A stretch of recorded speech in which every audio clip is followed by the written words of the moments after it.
Hello and welcome to this edition of NACD's BoardVision. I'm Ken Daly, and I'm here today with Cindy Fornelli, Executive Director of the Center for Audit Quality. Cindy, hello. Hi, Ken. We're here today, Cindy, to talk about the CAQ's latest release on audit emerging issues in 15. I wonder if you could provide us a little input as to the kind of matters that you're discussing in that document this year. What we did was we issued to our members an alert looking at the 2014 audit cycle and telling them emerging issues that they should be aware of. And as you and I have talked about, I think it's important for boards of directors and particularly audit committees to understand what those issues are, because a lot of those issues arise from trends that we're seeing in PCAOB inspection reports. And as you know, more and more, the PCAOB has an expectation that auditors will talk to the audit committees and boards of directors about these issues. And some of these, while they're very technical, also have impacts on the company and on the boards of directors, so they should be aware of those issues. I'd like you to talk a little bit, if you will, on revenue recognition.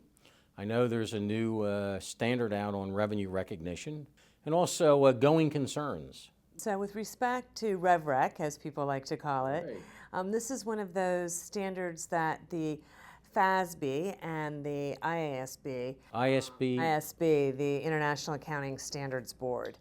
So this is one of those standards that we hear about. The European or the global and the US are different. And so this is one of these converged standards. And it's one of the last ones that got done because it is such a big issue, revenue recognition for a company. So we've been looking at the issues from an auditor's perspective, but what a board of directors should know is there's a recent BDO study that just came out, and 52% of boards of directors have been briefed on the new standards as of today.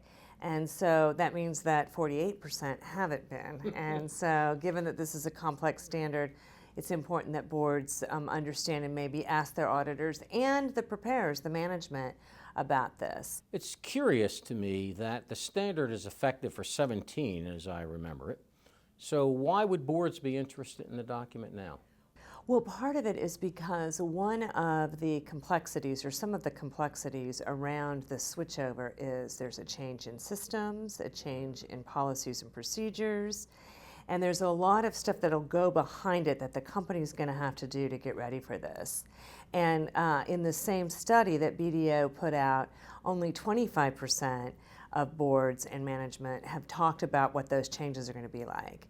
And there's so much concern about it, about the switchover and the lead time, that, as you mentioned, it's supposed to go into effect in 2017.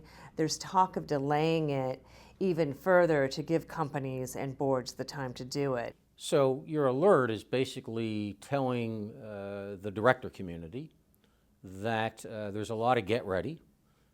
Perhaps they ought to be looking for some costs associated with systems. And if they don't, maybe they need to start planning for it. That's right. So there's a lot of work to be done between now and then. That's correct. And just to be clear, the alert is actually aimed at our members, at the auditors, but I think there's a lot in there. And really the takeaway for boards of directors, if they haven't started these discussions with management and with their auditors, they need to. Okay. How about the going concern work? Well, going concern is interesting because you've had FASB now come out with a new standard, and it actually changes the threshold of what management needs to do on the accounting side. And it changes the threshold to substantial doubt. So management would have to disclose whether or not there was substantial doubt whether or not the entity was going to be able to survive as a going concern.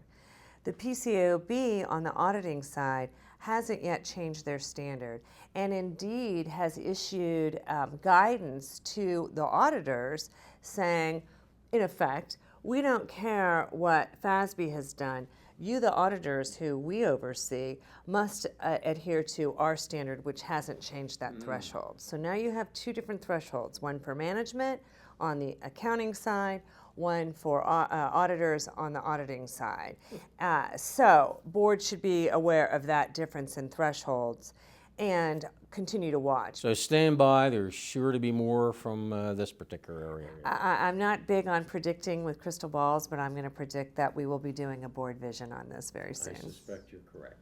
On behalf of the Center for Audit Quality and the National Association of Corporate Directors, thank you for watching this edition of NACD's BoardVision.